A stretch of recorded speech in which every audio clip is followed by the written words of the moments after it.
Muy buenas noches, miércoles 14 de octubre, segundo programa de este ciclo 2020 y vamos rápidamente a comentarles lo que vamos a tener esta noche, todos temas relacionados, como no podía ser de otra manera, con el COVID, tres enfoques distintos. El primero, luego de la pausa, el enfoque jurídico, el enfoque de las relaciones laborales durante la pandemia.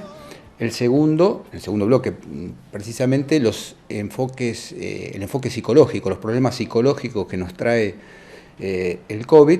Y el tercero, una carmeña que está radicada en Santiago de Chile y cómo viven allí precisamente los efectos de la pandemia. Pero antes de ir a la primera pausa comercial, tenemos una muy buena noticia que ya la dieron tanto Carlos como Andrés en el Noti, es que se ha agrandado la familia del canal con la llegada de Emma, hija de Melina y de Calú. Nuestras felicitaciones a ellos, el deseo por supuesto de felicidades, y no podía haber elegido un día más apropiado para llegar, ya que los abuelos, Inés y Mario, están cumpliendo hoy 31 años de casados. Saludos entonces, renovamos el saludo a toda la familia y bueno, esperemos pronto conocerla a Emma.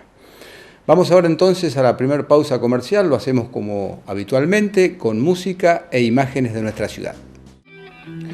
Bien, continuamos y antes de presentar al entrevistado que tenemos en este bloque, vamos precisamente al auspicio comercial de este segmento del programa.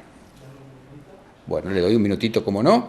Creo, si no me equivoco, que el auspicio es de la Central Carnes. Aprovecho para mandarle un saludo muy especial al matrimonio, tanto a Valeria como a Sergio, grandes amigos. ¿Ya estamos, Carly?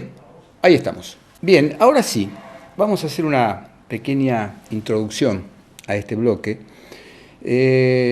Prácticamente desde tiempos remotos, yo diría desde la antigua Roma, el derecho ha venido a dar remedio a situaciones extraordinarias de crisis.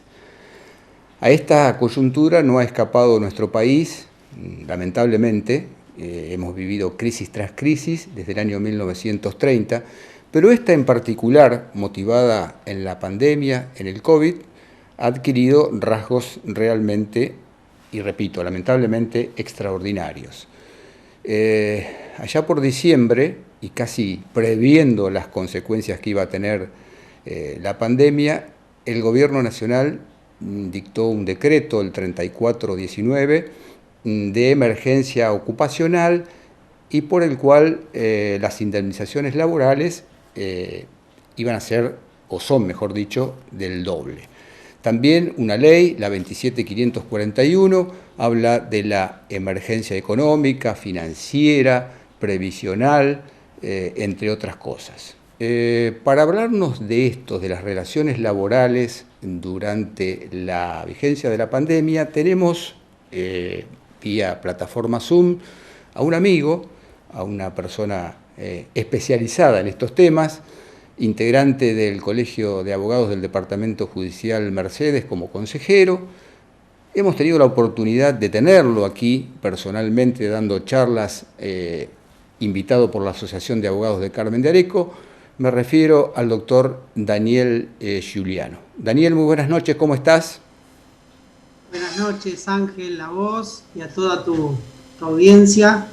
Es para mí muy lindo estar siendo parte de este programa que estuve estudiándolo un poco, es ya histórico en tu ciudad, así que bueno, aprovecho para felicitarte vos y a la audiencia que te ha seguido por tanto tiempo.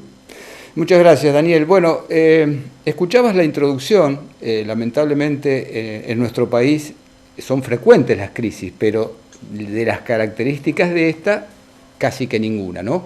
Esto obliga a que fundamentalmente las relaciones laborales, que es el tema que nos ocupa, adquieran una relevancia primordial, ¿no? Hay toda una normativa dictada en consecuencia y de eso precisamente nos vas a hablar. Sí, la idea es comentar un poco el escenario, que tal vez no sea tan novedoso, ya que, como bien señalaste, nuestro país ha vivido escenarios que, si bien no fueron pandémicos, sí lo fueron de crisis y muy grandes en torno a cuestión relacionada a la existencia de trabajo y desempleo. Lo que hoy estamos teniendo es que, como bien también indicaste, ya en diciembre del año pasado, el gobierno entrante dictó la emergencia ocupacional y a partir de eso fijó como una herramienta para disuadir un poco las ideas en torno a seguir acentuando los despidos que se venían dando. De hecho, los fundamentos destacan cómo año tras año empezaron a partir del 2016 a acentuarse la pérdida de empleo y fijó a fin del 2019 esta doble indemnización para aquellos que decidieran despedir sin, obviamente, la invocación de una justa causa. Luego de 3 meses y medio, aparece la pandemia y ahí el escenario empieza a agravarse, porque imagínense que ya veníamos con una crisis declarada y ahora se acentúa y agrava el escenario a partir de lo que significó el parate en la producción, en la comercialización y, en definitiva, para toda la cadena que genera y ofrece trabajo se vio afectada. Se dispuso entonces directamente la prohibición de despedir, generándose entonces lo quiero simplificar para no entrar en tecnicismos, pero una especie de opción que es para los empleadores, y digo opción sin entrar en una cuestión técnica, porque esto fue muy discutido en los ámbitos académicos en torno a que si era posible coexistir una prohibición de despedir con una sanción para quien lo hace de tener que pagar el doble de la indemnización. En definitiva, la práctica, la realidad nos marcó que en algunos casos lo que más traccionó fue la doble indemnización y se acordaron muchos despidos, teniendo presente muchos despidos, para ser más técnicos, muchos ceses de contrato de trabajo, fines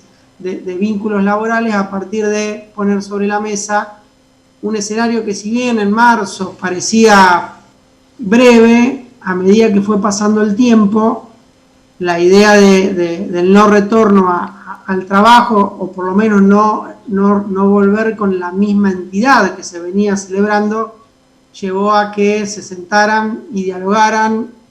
Creo que por regla, por lo menos es lo que he visto, dialogaran empresarios que muchas veces puede ser el dueño de un kiosco y no necesariamente de una multinacional, kiosco, despensa, supermercados, comercios muy, muy de escasa magnitud económica, incluso profesionales que llevaban adelante alguna actividad paralela en su comercio también se vieron afectados, y todos se han sentado a conversar, y si no acordaron el fin del contrato, sí llevaron adelante negociaciones en torno a una indemnización agravada por este plus que daba ya en diciembre del 2019 la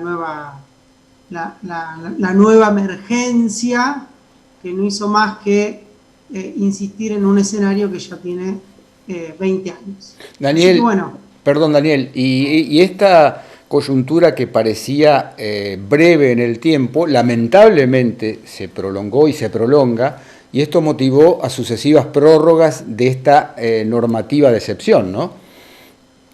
Tal cual. Y la verdad es que tenemos que ser críticos. Obviamente legislar, regular en la emergencia es bastante difícil, ya lo es en épocas normales. Y lo cierto es que a medida que se fueron dando las prórrogas, fueron apareciendo algunas incógnitas. Les podría contar alguna anécdota, por ejemplo. Cuando se prorroga por anteúltima vez la prohibición de despedir, lo que se dice es que obviamente, la duplicación de la indemnización, se dice que en la anteúltima prórroga, que no iba a alcanzar aquellos contratos que se celebraban de manera actual, nueva, posterior a su dictado. De manera que uno pensaba, bueno, a partir de esta segunda prórroga, que ahora les digo exactamente en qué fecha fue,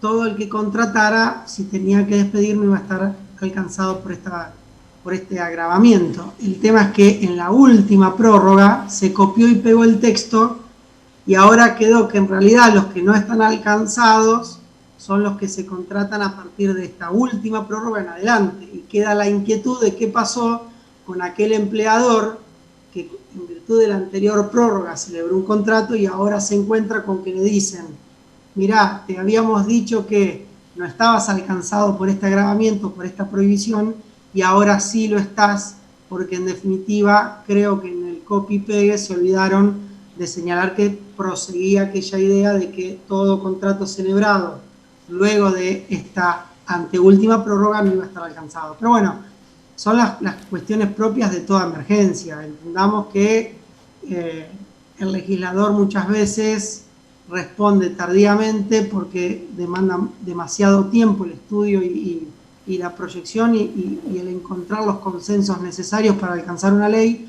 Imaginen que todo esto, a veces el discurso pandémico tracciona en forzar consensos o en definitiva obligar a que mediante un decreto se resuelva aquello que normalmente lo resuelve el Poder Legislativo. Daniel, vos hablabas recién de que se sentaron a la misma mesa empresarios, comerciantes, sindicatos, y es difícil congeniar los intereses, ¿no? Porque el derecho del trabajo es fundamentalmente protectorio, pero también hay que tener en cuenta la muy difícil situación que están viviendo muchos empleadores, ¿no? La verdad es que, si tengo que ser sincero, yo vi bastante prudencia y vi que, lejos de enaltecerse el conflicto, se trató de buscar, en la mayoría de los casos, si tuviese que trazar alguna regla. Creo que no he visto una escalada tan grande como la que uno podría haber pensado en marzo, y al contrario, hubo cierto registro de realidad por parte de empleados y de empresarios, tal vez porque los discursos de ambas partes ya encontraban un reflejo en la realidad. O sea, cómo no entender la situación del trabajador que se encontraba sin trabajo y sin un ingreso, con el riesgo que eso implicaba a partir de ver que su empleador, que tenía un comercio no esencial, no podía abrir sus puertas. Obviamente, acá es tan dinámica y tan variada la experiencia que nos da la realidad. De hecho, cuando vos me presentaste como especialista, yo en realidad soy un abogado que ejerce el derecho, y la especialización, en todo caso, por llamarlo de alguna manera, viene de la casuística. Y una casuística que, insisto, creo que encontró a todas las partes bastante contestes en entender que la resolución del conflicto no iba a pasar prioritariamente por un estrado judicial.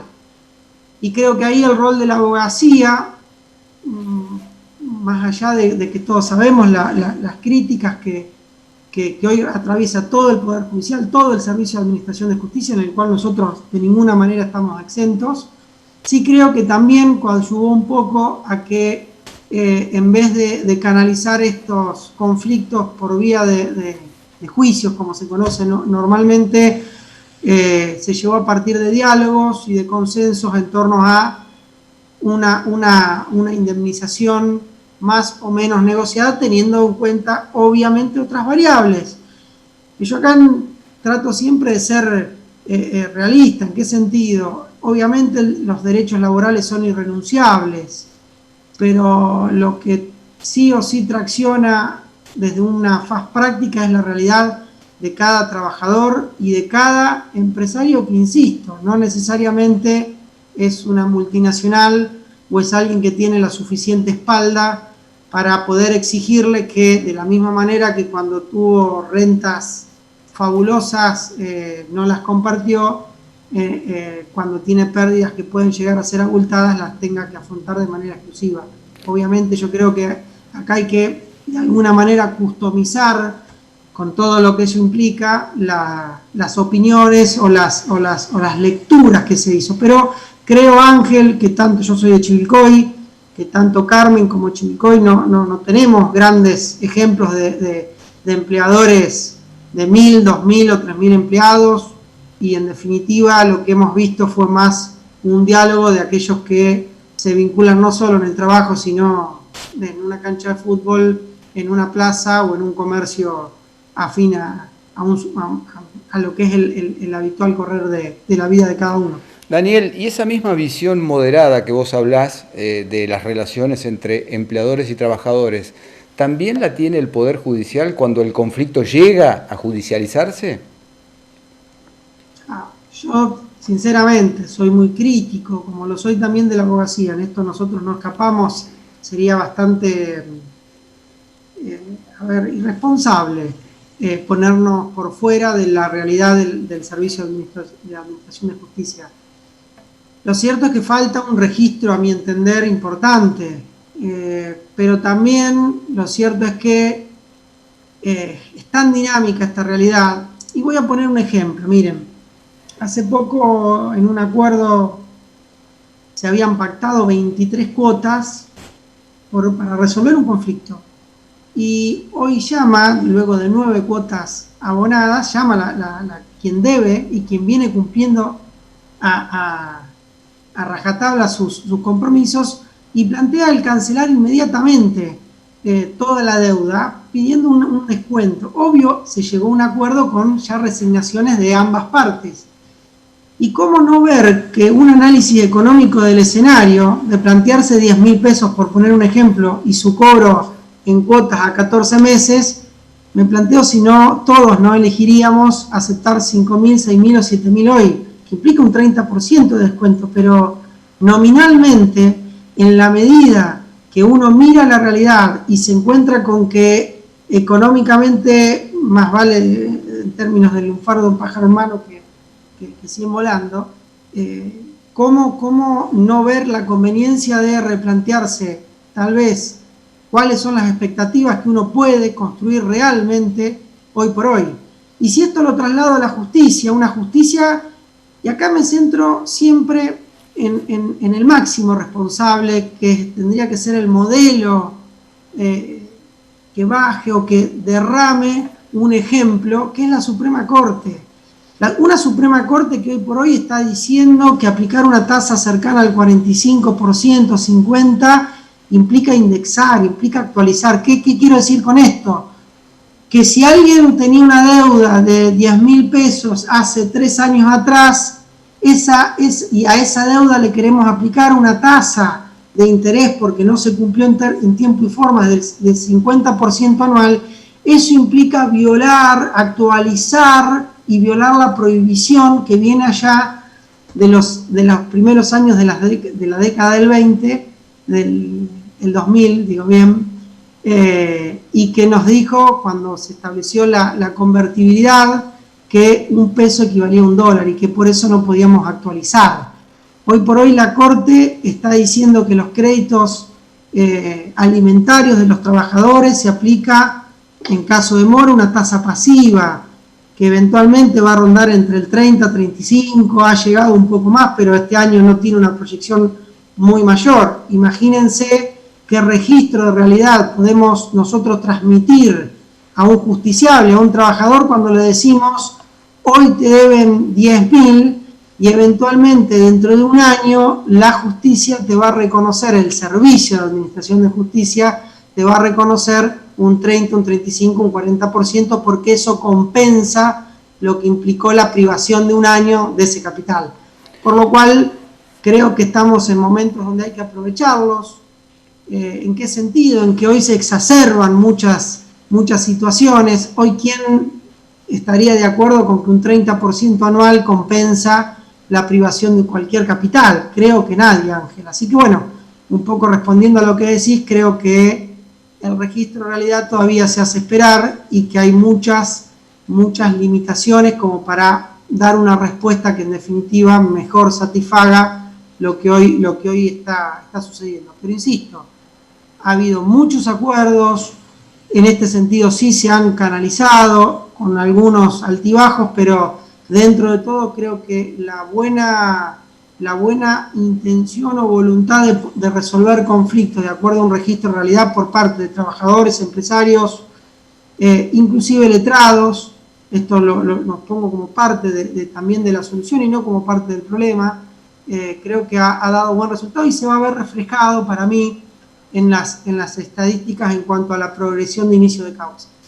Daniel, lamentablemente se nos está terminando el tiempo y aquí sí voy a apelar a tu poder de síntesis. Es un tema que daría para hablar mucho, pero quisiera que te refirieras en 2 palabras a una metodología que se ha consolidado con la pandemia, que es el teletrabajo.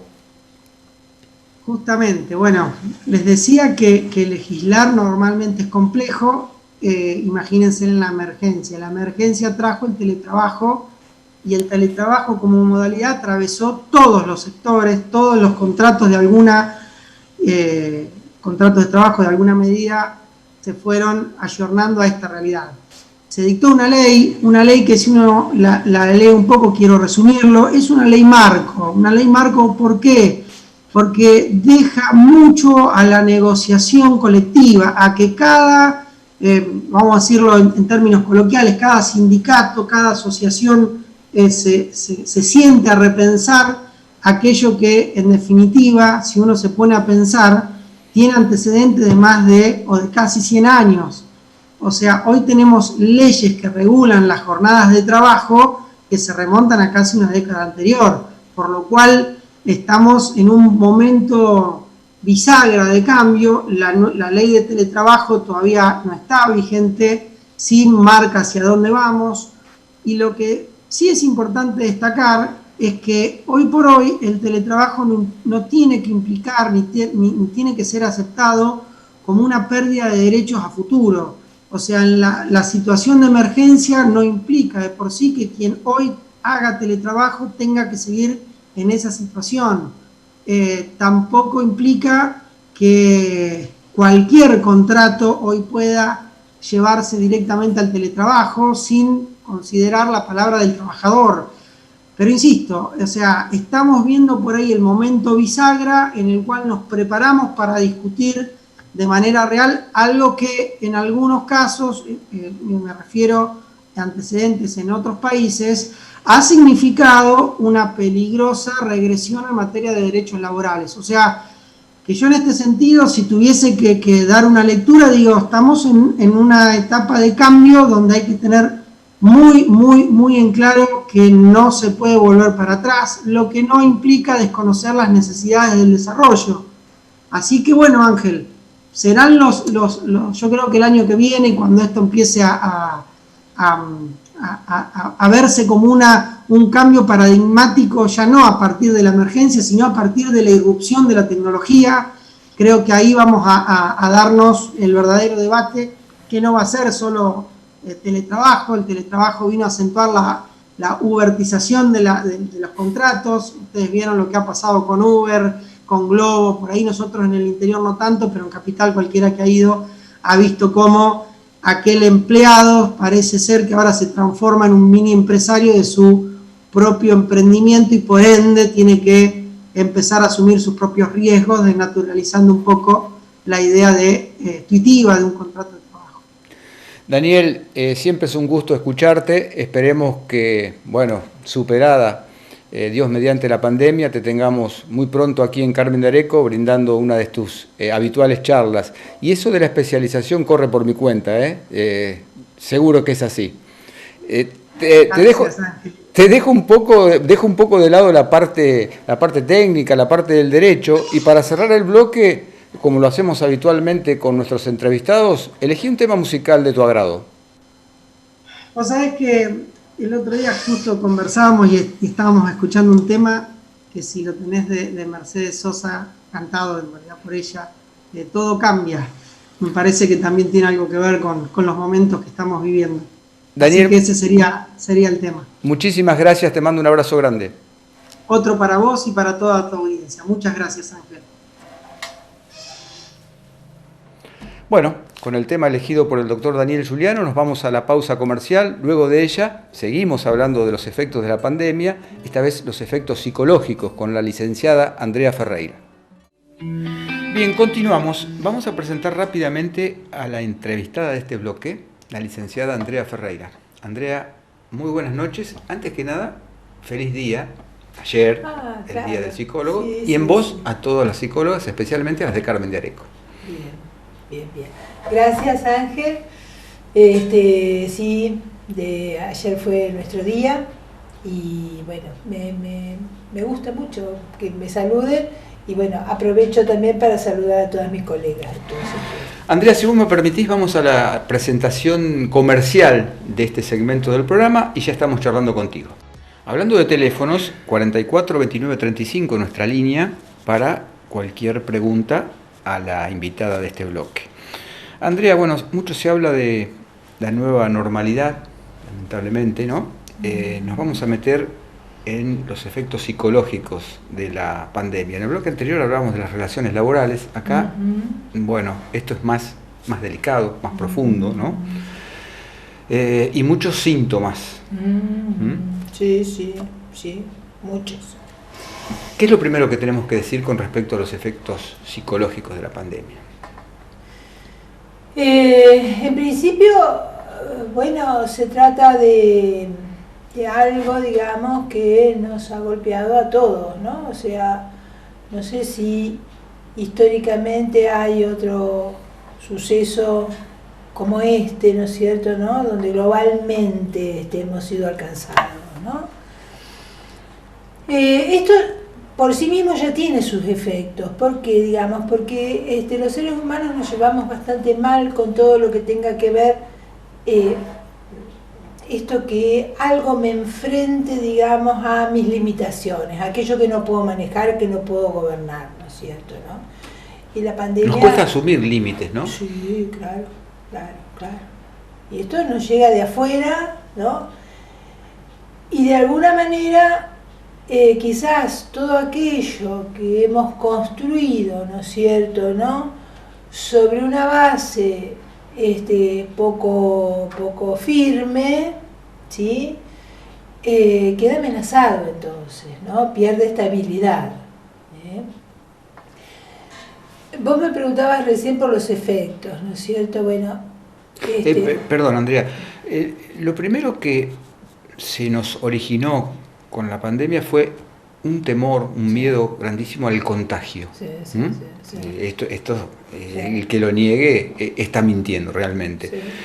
Y después, a medida que fuimos transitando, digamos así, la cuarentena, empezaron a surgir otro tipo de temores, ¿no? Bueno, sí, ahí hay mucho por decir, ¿no? Porque al principio está esto que vos decís, ¿no? Sin embargo, hubo como una especie de sobreadaptación a la situación nueva, ¿no? Todos éramos muy cuidadosos, respetábamos en general, ¿no?, todas las indicaciones que recibíamos.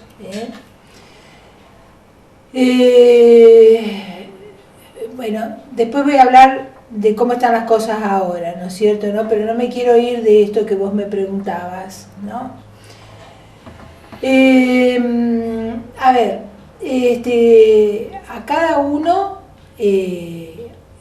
o sea, pasada este primer periodo, ¿no es cierto?, o quizás podríamos decir, bueno, este primer periodo también cursó, digamos, con miedo, ¿no? Con pánico en algunos casos, con angustia en otros, ¿no? O la combinación, mezcla, digamos, sí, de los tres, ¿no es cierto?, ¿no? Quizás tengamos que distinguir, Ángel, la diferencia que hay entre estos tres estados, ¿no es cierto?, ¿no? Porque el miedo es bueno, de alguna manera, ¿no es cierto? El miedo es algo que yo tengo que poder aprovechar porque me está advirtiendo que hay algo, ¿no es cierto?, ¿no? Que mejor que me cuide de ello, ¿no es cierto?, ¿no? ¿Se lo puede asimilar a una especie de respeto a ese miedo bueno, digamos? Sí, claro. O sea, algo que me permite dimensionar, ¿no?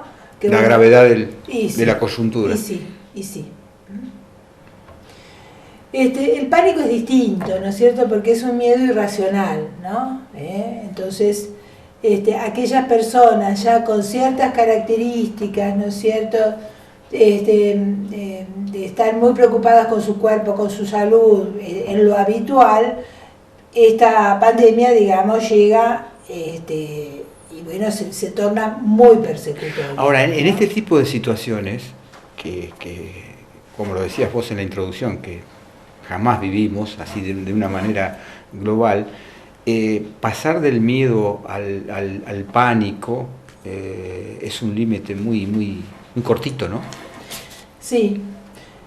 Yo te diría que depende un poco, eso sí, digamos, de la estructura psíquica de cada uno, ¿no? O sea, hay quienes tienen una estructura psíquica más fuerte, más saludable, por decirlo de alguna manera, ¿no es cierto?, ¿no? Y entonces seguramente ha sido alcanzado, ¿no?, por la pandemia, pero los efectos van a ser llevables, manejables, ¿no es cierto?, ¿no? En cambio, aquellos otros, ¿no?, que... más vulnerables. Y sí, más débiles psíquicamente, digamos, ¿no?, con menos fortaleza a la hora de poder enfrentar adversidades, ¿no?, han sido los más propensos justamente a pasarlo muy mal. Lo que pasa es que con el aislamiento, digamos, hemos perdido como la cuestión de lo cotidiano. El contacto con el otro. El contacto con el otro sí, ¿no? Pero hablaba de las rutinas, ¿no? Esa cuestión, ¿no?, que hace que, a veces me abrume la rutina, pero también en algún lugar, digamos, es tranquilizador, ¿no? Yo sé que mañana y que pasado, o creo saber, digamos, que lo que voy a hacer todos estos días.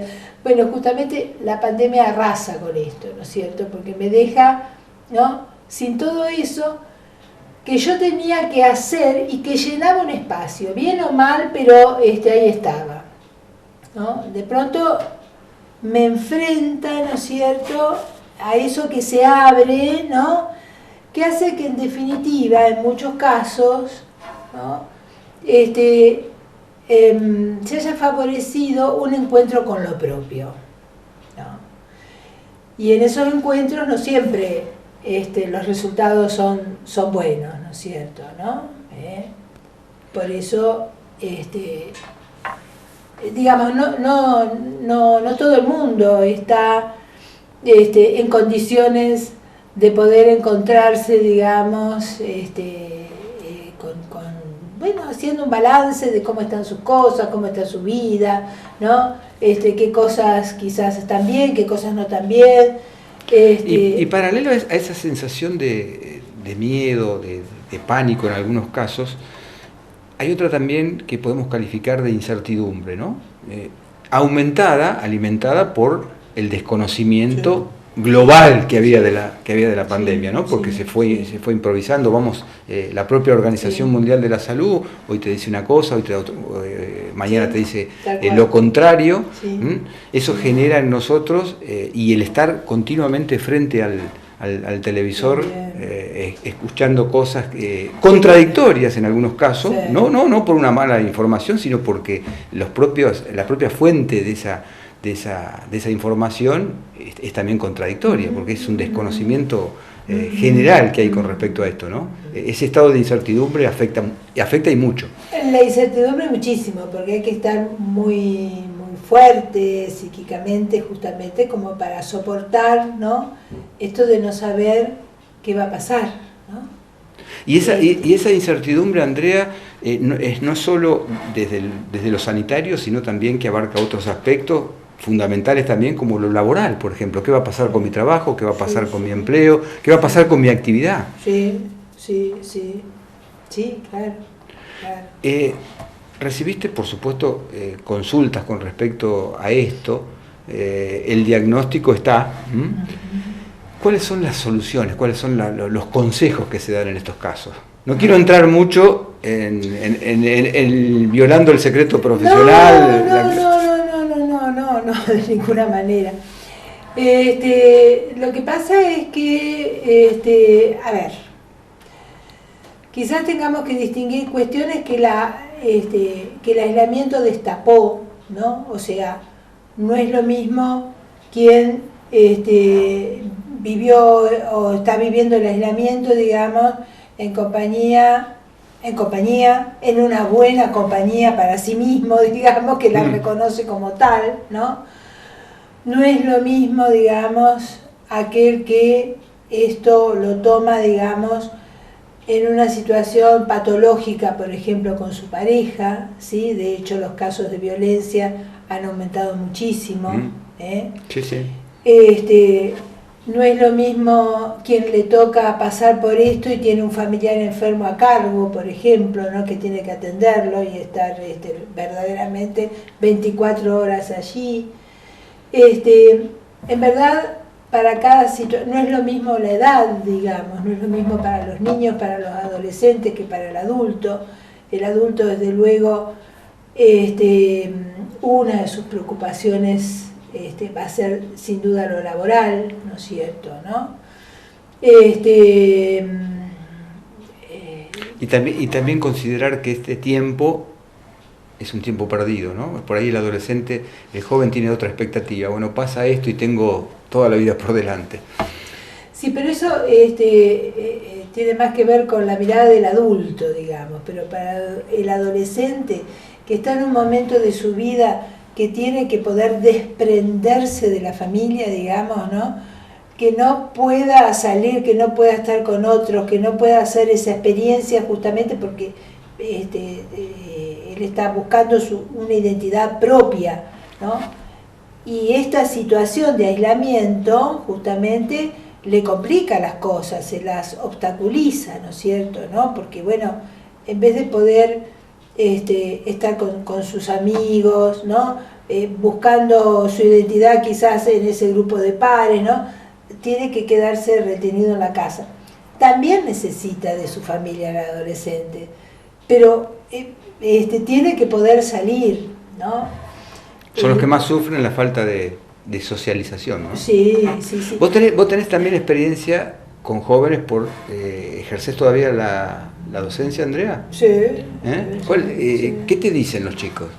Está bien que eso es muy limitado por el Zoom, ¿no? Pero sí, yo de todas formas estoy como docente en el Instituto de Profesorado, digamos, que en general son adultos, ¿no?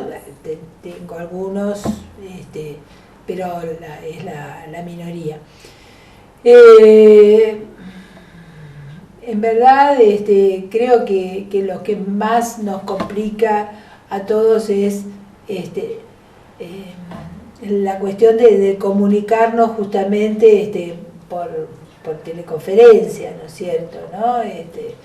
Esto que, si bien nos dio la posibilidad de poder seguir trabajando, pero de todas formas no es lo mismo, para nada, ¿no es cierto?, ¿no? La cuestión de lo presencial, ¿no es cierto?, ¿no? De ver más de cerca qué es lo que pasa con cada alumno, ¿no? Sí, es complicado, ¿no? A veces las plataformas no funcionan como sería deseable, entonces desconectan las cámaras, como docente se está hablando allí, no se sabe para quién, digamos, ¿no? Hay que apagar los micrófonos para que no haya eco. Por ahí hay diputados que le viene la imagen de repente y los encuentra. Sí. Sí, Andrea, hicimos un recorrido por el pasado y el presente de la pandemia, ¿no? del COVID. Sí. ¿Qué puede pasar a futuro? Siempre hablando de los efectos psicológicos, ¿no? Sí, seguramente va a dejar marcas esto, ¿no? En principio a nivel mundial diría que va a dejar marcas, ¿no es cierto? Porque esto implicó toda una herida narcisista para la humanidad, ¿no es cierto? ¿No? Hay algo ahí que no manejamos y que hace meses que estamos tratando, ¿no?, de resolverlo y no podemos, ¿no? Está bien, sí, se están haciendo avances, pero son muy lentos. Claro, mientras tanto estamos teniendo pérdidas muy grandes, ¿no es cierto? ¿No? Así que seguramente va a haber efectos. Y luego, hacia el futuro, si lo pensamos de manera individual, ¿no? Quizás haya quien pueda salir fortalecido de esto, ¿no? O sea, porque quien haya tenido el ingenio, ¿no?, de arreglárselas para convivir, digamos, con esta situación, conservar, digamos, sus contactos importantes para sí mismo, ¿no es cierto?, ¿no? Conservar un trabajo, bueno, o crear un trabajo. Hay gente que aún en estas circunstancias, digamos... Sí, ¿no?, agudizó el ingenio y por ahí... Sí, bueno. Seguramente, digamos, esa persona va a salir marcada, ¿no? Y saldrá marcada... ¿No tenés la sensación de que van a ser los menos? Los que salgan marcados posibilitadoramente, sí, digamos, muy probablemente. O sea, es... no quiero tener una visión pesimista, negativa, ¿no? Sí, claro, pero es que es muy difícil estar preparado para esta incertidumbre. No estamos, o sea, los seres humanos no estamos preparados para el no saber, ¿no? O sea, y si no sabemos, en general, suponemos, porque justamente no soportamos el no saber, ¿no es cierto?, ¿no? Si tuvieras que dar uno o un par de consejos así en líneas generales, ¿qué dirías? ¿Qué nos dirías? Me incluyo. Que hay que ingeniárselas para poder encontrar el placer de alguna manera, ¿no es cierto?, ¿no? O sea, todo lo que sea placentero, todo lo que me resulte placentero, digamos, me va a hacer bien, ¿sí? O sea, digo,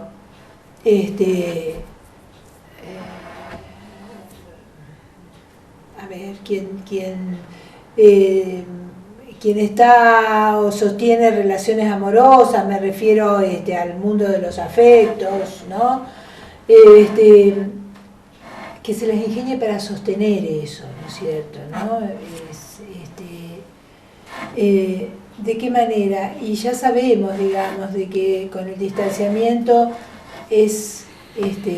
ha sido muy difícil, ¿no?, lograrlo. Se habla hoy día de hambre de piel, ¿no? Justamente por la falta de ese contacto físico, ¿no es cierto?, ¿no? Que realmente, sobre todo a los argentinos, a los latinos, nos resulta... Que somos tan afectos, ¿no?, sí, a ese tipo de relación. Sí. De todas formas, no me quiero extender en esto, pero para el ser humano, desde que nacemos tenemos hambre de piel, ¿no? O sea, el bebé que se calma sobre el pecho de la madre no es casual, digamos, ¿no es cierto? Entonces, bueno, en España, por ejemplo, recomendaban tocarse con palabras, decían. ¿Cómo ¿no? es eso? Hablaban de tocarse con palabras, ¿no? Y realmente es algo a lo que hay que apelar, ¿no? ¿Cómo es eso? Bueno, eso es, todos sabemos que con las palabras se puede golpear, todos hemos recibido golpes de palabras, ¿no es cierto?, ¿no? Sin embargo, con las palabras también se puede acariciar, no es lo mismo, pero aprendamos a hablar, aprendamos a decir te quiero, ¿no?, a decir aquellas cosas buenas, digamos, que el otro tiene y que quizás nunca me detuve a decírselas, y en este momento es una forma, ¿no?, de acortar las distancias, ¿no? Y después, bueno, todo lo que sea hacerle tiempo, ahora que yo no lo tengo, pero hay quienes justamente lo están padeciendo, digamos, ese tiempo, poder hacerle lugar quizás, digamos, a cosas que bueno, las cuales nunca justamente se pueden detener, ¿no? Que le guste pintar, que pinte, que le guste escribir, que escriba, o sea, poder encontrar satisfacción, ¿no es cierto?, ¿no? Poder encontrar lo placentero, ¿no? Porque si yo me puedo conectar con eso, ¿no? Mi aparato psíquico va a estar bien nutrido, ¿no es cierto?, ¿no? Y voy a poder mantener entonces la ansiedad a raya. Andrea, como siempre, muchísimas gracias. Estoy debiendo saludos a la doctora Claudia Senachi, gracias Claudia, Edalía Ferreira, Alberto Pasarello, Sergio Dinardi y Rogelio Villarreal, entre otros. No sé si vos tenés alguno, Carlitos, ahí. Bueno, muchísimas gracias, Andrea. De nada. Pero no te vas todavía. Elegí el tema musical. Ajá, bueno, resistiré, porque se trata... De eso se trata. De resistir, justamente, y todo junto. Yo creo que es momento de unirnos realmente y atravesar esto, ¿no? Sí. Gracias, Andrea. Bueno, después del tema de Andrea, después de la pausa, nos vamos de viaje a Chile en búsqueda de una carmenia que está radicada allí. Vamos a seguir, lamentablemente, hablando de este tema porque... Graciela Escolo se suma con los saludos. Graciela Escolo también con el saludo. Gracias, Graciela. Decía, en búsqueda de una carmenia que está allí, Valeria Escudero. Yo me voy a Chile y me quedo, señor director, allá, no regreso hasta el miércoles próximo. Resistiré, pausa comercial y viaje a Chile. Bueno, y en estas recorridas virtuales que hacemos semana tras semana, vamos a emprender un viaje que podemos calificar de corto. Vamos a cruzar la cordillera, nos vamos concretamente a Chile en búsqueda de una carmenia. Ya la hemos tenido en el programa, así que ya podemos decir que es nuestra embajadora, nuestra corresponsal en Chile. Hablamos de Valeria Escudero. Vale, buen día, ¿cómo estás?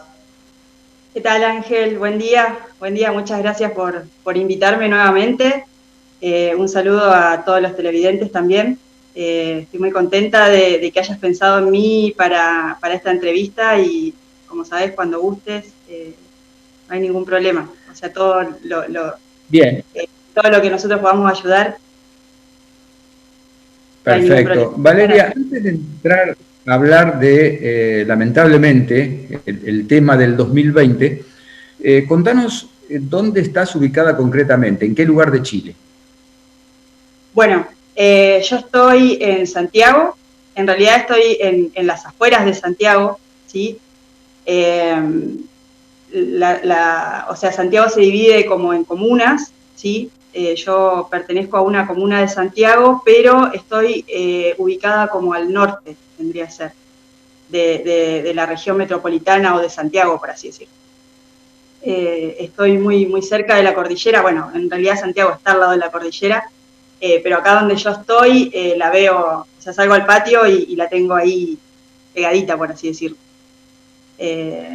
Bien. Como decimos habitualmente, acá me van a tener que permitir la expresión, tiradita de vista, ¿no?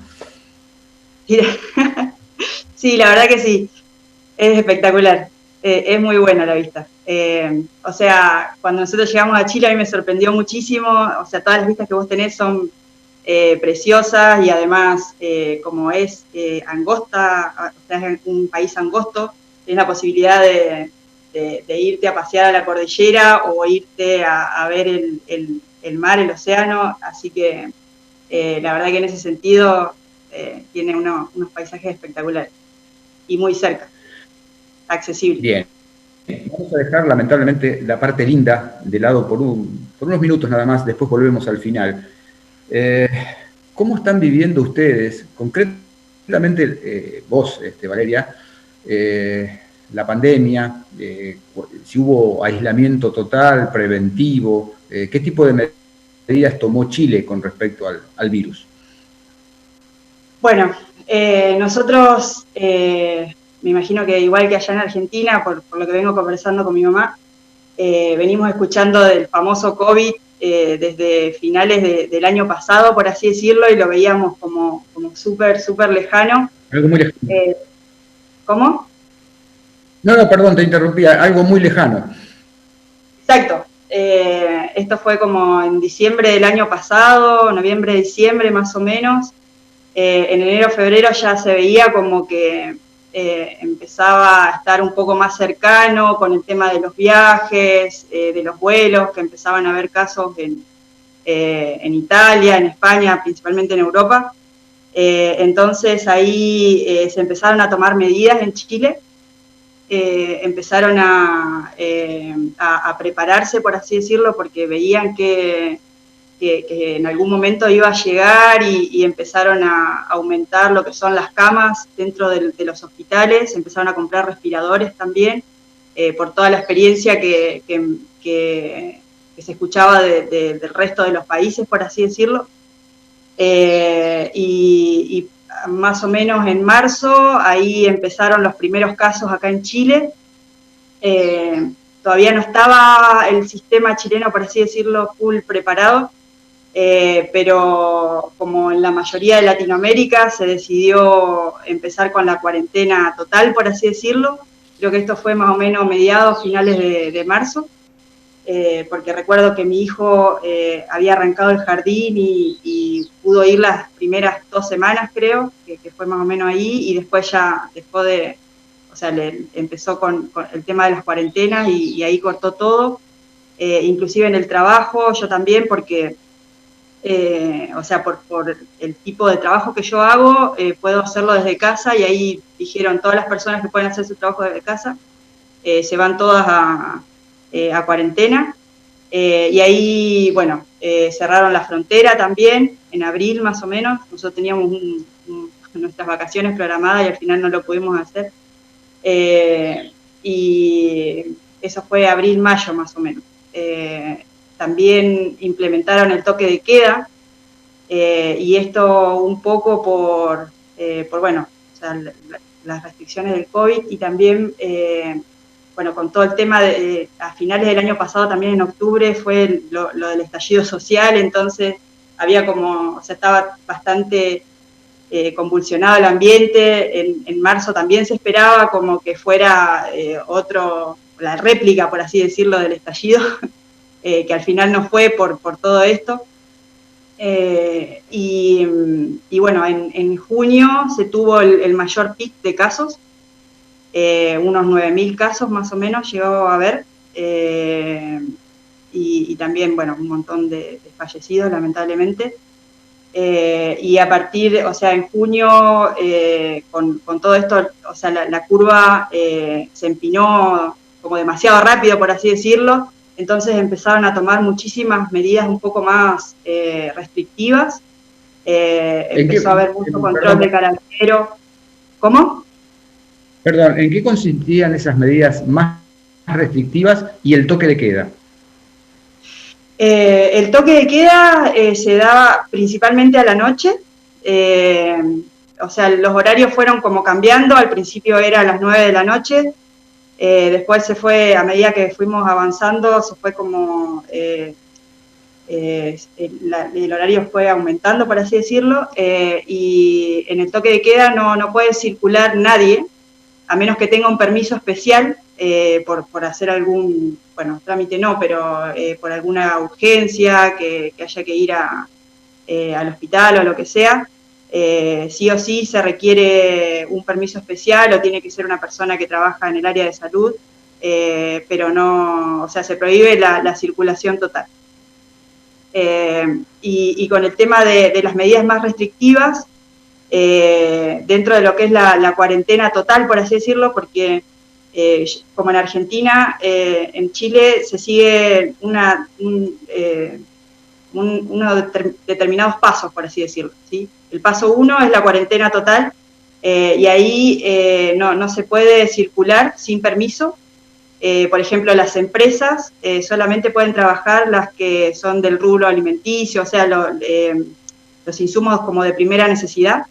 Entonces, si tenías que ir a trabajar dentro del paso 1, que era cuarentena total, tu empresa te tenía que sacar el permiso de trabajo para poder circular, si no, si te paraba algún carabinero o algo, te podían hacer alguna multa o directamente mandarte a tu casa.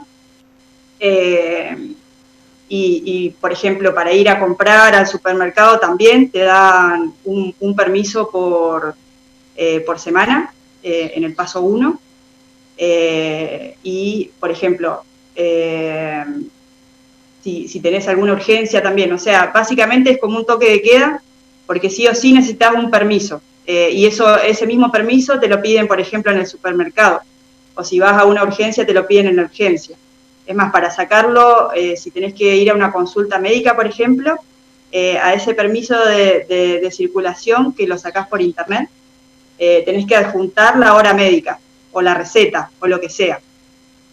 ¿Sí? O sea, claro. Se puso bien restrictivo, te pedían cada vez más datos dentro de lo que era los requerimientos para pedir, y también el control de que solamente podías tener, o sea, al principio eran dos permisos por semana, después fue 1.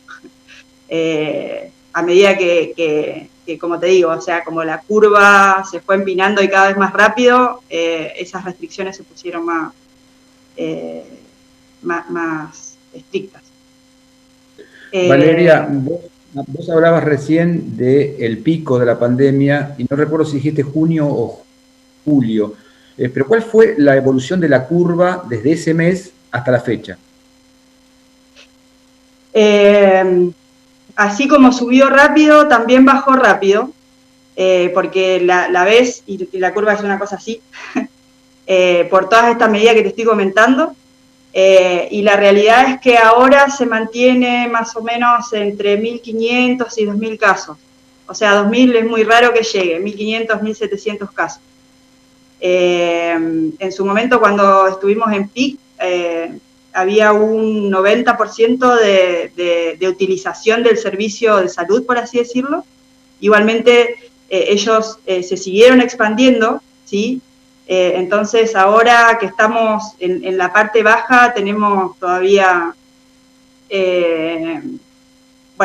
un mayor porcentaje, ¿no?, de liberación de todo lo que fue el servicio, pero la verdad es que en ese momento del pic estuvo súper complicado el tema, porque inclusive, acá en Santiago se dan la mayor cantidad de casos, o sea, el mayor porcentaje de casos que hay en Chile se da acá en Santiago, y el uso de camas UCI, de terapia intensiva, en realidad, estaba completamente saturado. Entonces se escuchaban las noticias que mandaban los enfermos que estaban en la UCI a las distintas regiones, ¿sí? Y ocupaban esos espacios disponibles.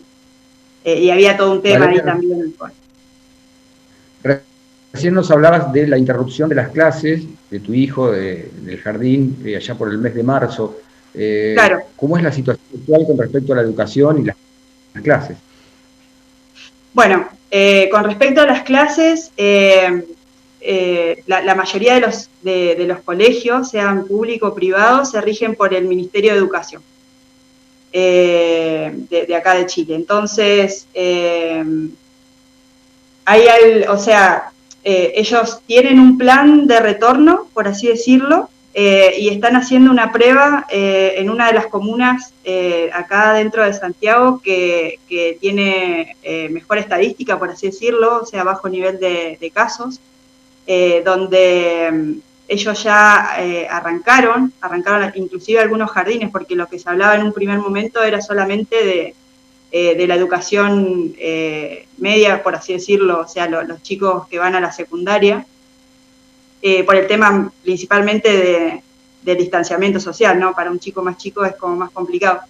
pero sí están haciendo las pruebas, inclusive en esta comuna que te digo, que es Vitacura, con los jardines infantiles. Entonces, por ejemplo, o sea, nosotros, como te comenté, estamos en el norte, estamos en paso 3, Vitacura está en paso 4, entonces ellos tienen menos restricciones, por así decirlo, y en la escuela donde donde va mi hijo, vendría a ser, ellos también, o sea, están preparando lo que va a ser el retorno, ¿sí? Lo que no sabemos todavía es si va a ser el retorno para todos, inclusive para el jardín infantil.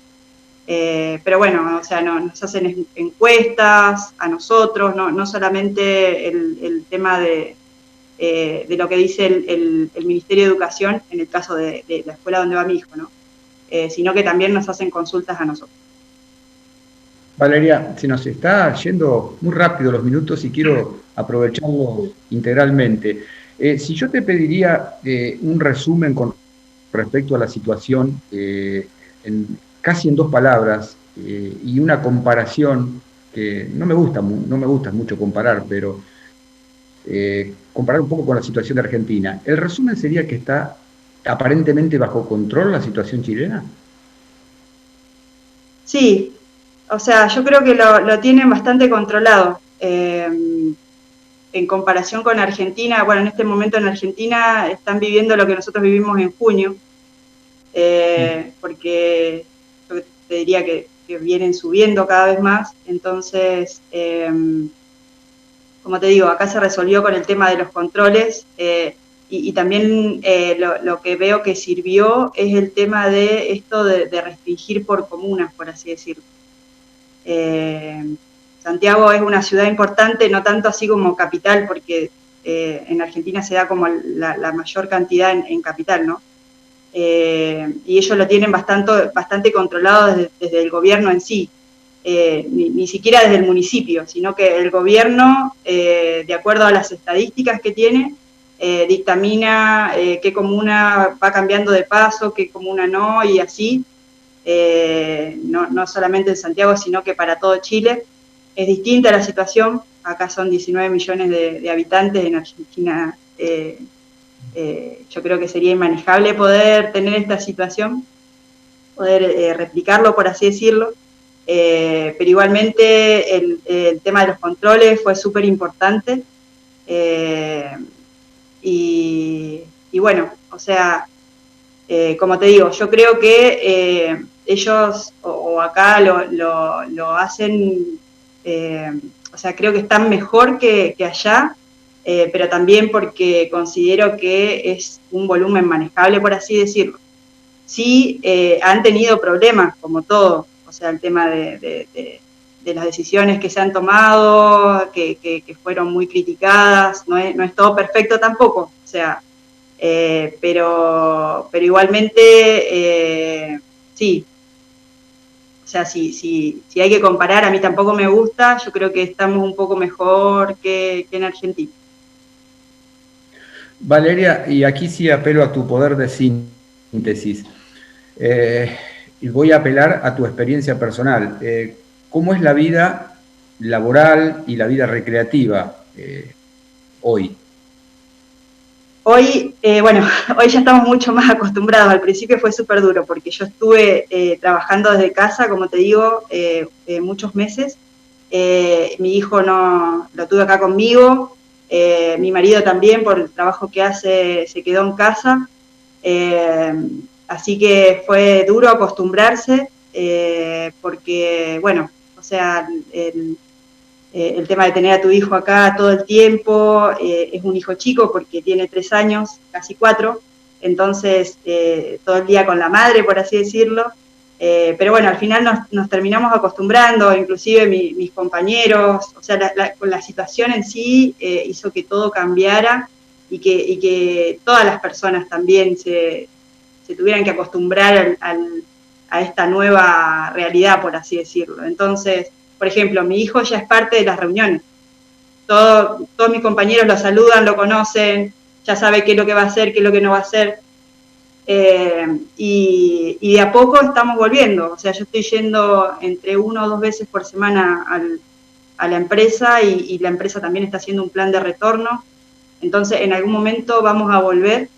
Y bueno, y ahí habrá que ver también las experiencias que están teniendo en otros países de Europa, que ellos ahora vuelven de nuevo al invierno, entonces, ¿cómo hacer para, después de liberar, tener que volver no sé, tomar alguna medida un poco más restrictiva, pero no tanto como al principio, por así decirlo, como para mantener estable también la economía y poder seguir trabajando, por así decirlo. Valeria, yo tuve la suerte de trabajar en una empresa alimenticia. Eso te iba a preguntar, cuál era la actividad de la empresa y si han reglamentado el teletrabajo. No, o sea, todavía, como te digo, están recién, no recién, o sea, están haciendo un plan de retorno. No te podría decir si dentro de ese plan de retorno está esto de reglamentar el teletrabajo, porque al final, o sea, yo creo que la mayoría de las empresas se dio cuenta que se puede hacer la actividad desde tu casa, que no es necesario estar presente para poder seguir avanzando en los temas, a menos que tu trabajo requiera que vos estés ahí en el lugar donde pasan las cosas, ¿no? Por ejemplo, donde yo trabajo, una empresa alimenticia en galletas, la fábrica nunca paró. Sí, lo que pasó al principio fue complejo porque la mayoría de las personas que están dentro del grupo de riesgo tuvo que salir de la fábrica y se quedó con un 60% de capacidad productiva, por así decirlo, ¿no? O sea, las máquinas estaban, pero no había quien las operara. Pero bueno, de a poco se fue aprendiendo de todo esto y yo creo que con este plan de retorno también esas personas van a poder volver en algún momento. Valeria, bueno, ya estamos en los minutitos finales. Hablaste durante el desarrollo de la nota de tu esposo y de tu hijo. ¿Cómo se llaman? Mi marido se llama Leo y mi hijo se llama Lucio. Ellos ahora están acá en casa, están mirando una peli. Así bueno. Que yo les dije que tenía esta entrevista, les manda muchos saludos en todo caso, pero bueno, preferí estar sola en este momento porque, como te digo, o sea, mis compañeros de trabajo están acostumbrados, pero ustedes no, y mi hijo es un poco intenso. Así que... Te proponemos lo siguiente, un minutito para los saludos de amigos, familiares de Carmen, y cuando yo te pida el cierre musical, como hacemos habitualmente, ¿qué te parece si incorporamos a la familia, aunque sea para el saludo, y fundamentalmente para abuela Dorita y abuela Luisa, acá, ¿no? ¿Qué te parece? Dale. Bueno. Los voy a ir a buscar, ¿sí? Por lo menos... bien, mientras vos vas a buscar, seguimos hablando. A ver. Dale. Momento de saludos, momento emotivo que le decimos cuando hacemos este tipo de viajes virtuales en búsqueda de armenios, que los hay muchos por el resto del mundo, cumpliendo diversas actividades, trabajando, estudiando por ahí algunos. A ver, se va a ampliar la familia. Valeria va en búsqueda de esposo e hijos. Y aquí es la parte donde vamos a tener que... Hace poquito, está en la cama y no creo que quiera que lo muestre acostado así como está. Pero acá está Lucio. A ver, Lucio. Ya, saluda Ángel. Mami, ¿qué es esto? Es un periscopio. Hola Lucio, ¿cómo estás? Mira, hola Ángel, decile. Lu. Hola. ¿Cómo estás? Debe decir, ¿y este quién es? A ver, Lucio, mandá saludos a los abuelos acá en Argentina. Luchi, mandale saludos a los abuelos. Hola, decile. Chao. Chao. Hola, abuelo. Hola, mucho.